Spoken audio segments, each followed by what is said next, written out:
До 770-річчя міста Коломиї відкрили фотовиставку двох фотографів – Євгена Гапича і Володимира Лобурака. Для Євгена це вже четверта виставка за цей рік. Понад 100 світлин писанкового міста – це не просто фото, це маленькі історії польських і австро-угорських будівель. Виникла ідея зібрати максимально будівель, які відносяться до австро-угорського та польського періоду.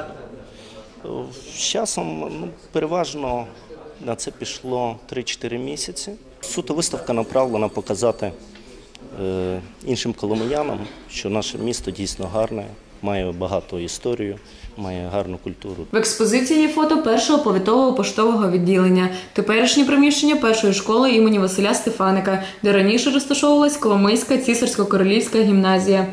Казарми на вулицях Чайковського і Довбуша, військкомат, у якому колись розміщувався Польський народний дім. Сьогодні без перебільшення можна сказати, що Коломия – це маленький Львів, а Львів – це велика Коломия. Яка Коломия сьогодні, можна побачити, крокуючи нашим містом, а якщо замислитися ще глибше, філософськи, про архітектуру і про її вигляд, про Коломию в контексті європейської цивілізації, то варто подивитися на світлини. І такі світлини сьогодні нам подарував Євген Гапич. Вони заповнюють вагомий вклад в вивчення історії нашого міста, і це дарунок до 770-річчя.